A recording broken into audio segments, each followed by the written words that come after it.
Hey everyone, welcome back to the channel. Thanks for tuning in for another episode. I'm out just graphing around, looking to see if I can find any sort of offshore structure using my Lowrance units. And it got me thinking about a video that I could do based off a viewer question that I got the other day. I've actually gotten it multiple times, so I figured it's something some anglers might be interested in. And the question was specifically, Matt, now that your tournament season is over, what are you going to be working on, if anything, during the off season to become a better angler? And I think it's a great question, because there probably is a bunch of people out there that feel like professional anglers, when they're in their off season, don't fish. And I think a lot of guys do not fish. There's a lot of anglers that switch over to the hunting season, and that's what they concentrate on. But for me, I try to be on the water as much as possible. I mean, I don't think you can really outrule any sort of experience. Every little bit of experience that you can fall back on will help you become a better angler. And yeah, so I definitely work on a bunch of things. So I figured I'd do a video to kind of share with you the three things that I've earmarked as probably my biggest weaknesses, or at least things that I can work on for next year to become a better angler. So we're going to tap into that. Before I share with you these three things though, I want to remind you, if you want to support the channel and you need to purchase some fishing tackle, please use my Tackle Warehouse affiliate link. I'll put it in the video description. And at the same time, if you want to bookmark it, you can bookmark it for future purchases as well. That's very, very much appreciated. Also, if you're looking for help to break down lakes like the lake that I'm on right now, you might want to check out the lake breakdowns that I do with fishthemoment.com. I'll put the link in the video description for that as well. It's a really good way just to kind of have some help breaking down your local lakes.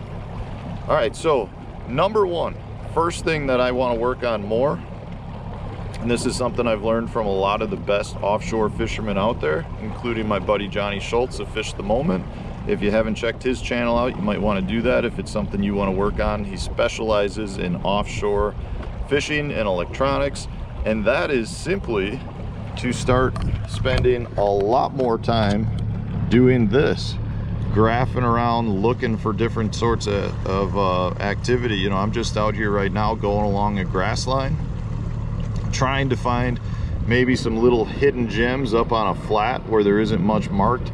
Sometimes you can find a boulder, sometimes you can find a lay down log, sometimes you find a nice little grass line. We got a nice kind of thick grass patch right here.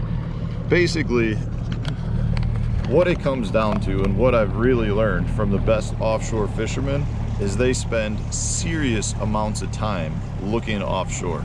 I consider myself a decent offshore fisherman. It's probably not my strongest suit, but I feel very confident I can go out and find what I need to find. But there's a lot of anglers out there that'll go out and graph for 4 hours before they make a cast. I mean, they're really looking for those hidden gems. They're looking for those big schools of fish. They're not out there necessarily just idling around and being like, okay, there's a little weed clump, or there's 2 fish, I'm gonna stop and fish it. 2 fish doesn't excite those guys. They're gonna drive around until they see, you know, 60 fish. They're looking for those big schools, or they're looking for those things that really pop out at them. And honestly, as much of a bore as that is, it is a huge factor, especially if you are a tournament angler or even just a recreational angler on a lake that is a very heavily pressured lake, because generally speaking, you have them all to yourself. Yes, there's community offshore spots, but when you can find those little hidden gems, usually they're your little honey holes. And the other thing is, a lot of times they're places you can go catch multiple fish, which from a tournament perspective is something that it's always really nice to have in your back pocket. So that's the first thing that I need to work on more, is just more behind the graph, just out there looking at whatever I can do. You know, our electronics continue to get better, and in reality, if you think that you've gotten to the point where you understand them fully, by the time you get to that point, they're probably three or four versions past, and they're that much more advanced. Like right there, guys, see there's a little log, so I'm just gonna mark that, throw a log down there with my electronic. I'll mark it with a tree. And now we've got a tree marked right there.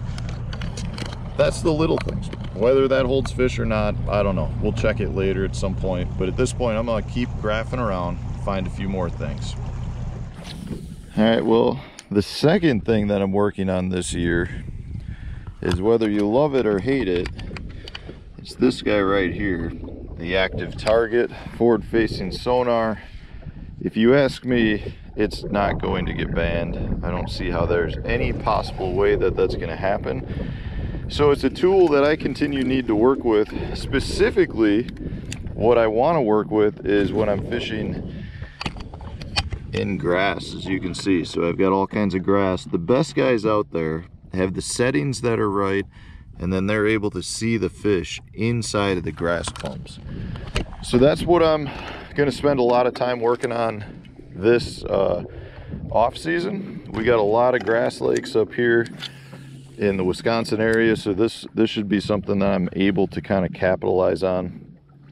But I do know, I mean, from watching guys at the Harris chain last year, they were finding fish within the stalks. You know, they go with a much shorter range, like 40 to 60 feet, and they concentrate with any sort of little movement that they can see within the grass.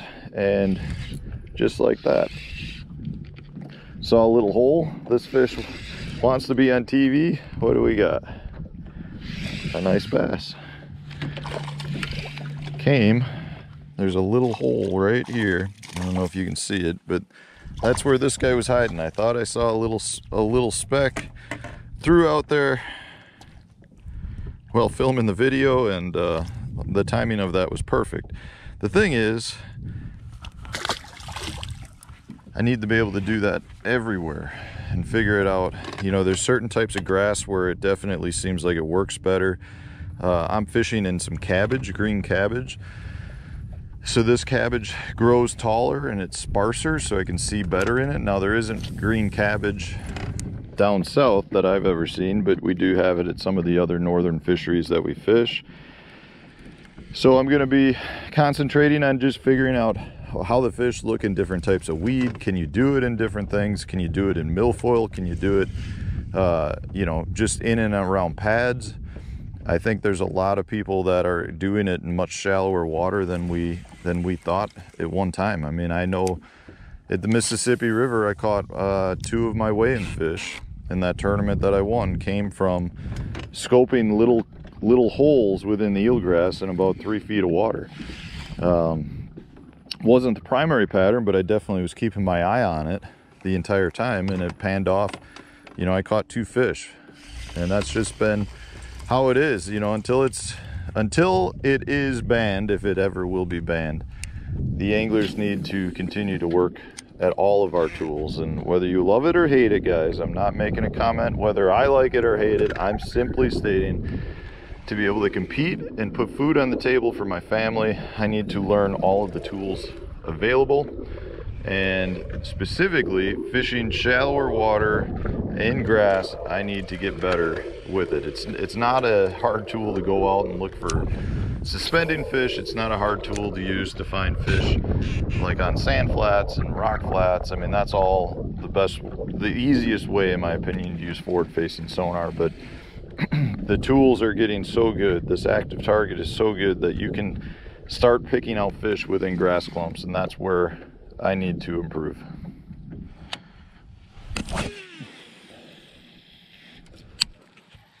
And the third thing that I need to work on is more deep cranking.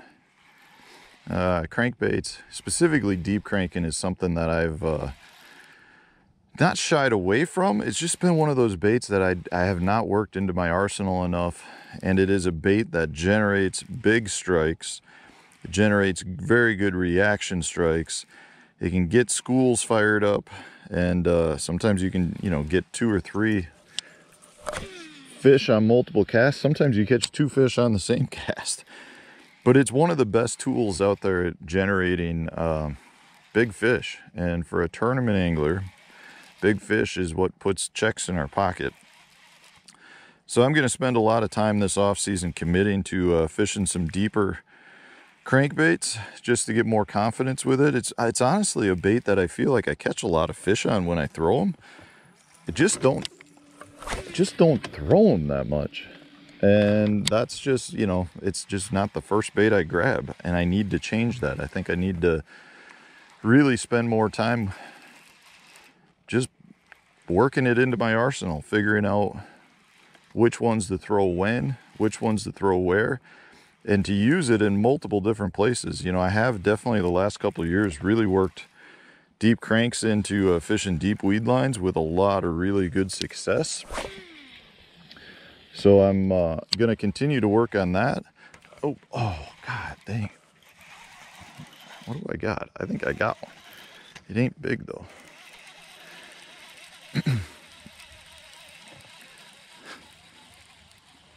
What do I got? Nothing. I had something, just a little grass. So yeah, it's just one of those baits that I just need to spend more time working on, get a little bit more confidence on, so that come game day I can put it in the arsenal. But I mean, it is very much a great search bait for fishing deep weed lines, for fishing deep rocks, for fishing shell bars. You can throw it, you know, shallow. We all know that. So I definitely feel like I need to work it into my routine everywhere. I feel much more confident shallow water fishing with it than I do fishing way offshore, or I should say just deeper. It's a pretty physical bait too, which I think sometimes is something that, I don't want to say keeps me from doing it. It's just something that I think a lot of people tend to put down for that reason.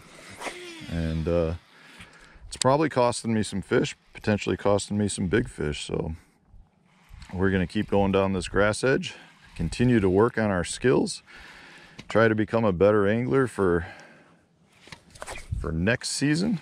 And we'll see, maybe we'll run into some tournaments and you'll see me putting to use everything that I'm doing right now. Anyways, guys, let me know in the comment section. I'd love to know what are some of the things that you plan on working on before the end of the year. And maybe you'll spur some other anglers to get better in the same category as you. Thanks for watching. I appreciate all of you and the support that you've given me. And stay tuned. We'll have a new one coming out tomorrow.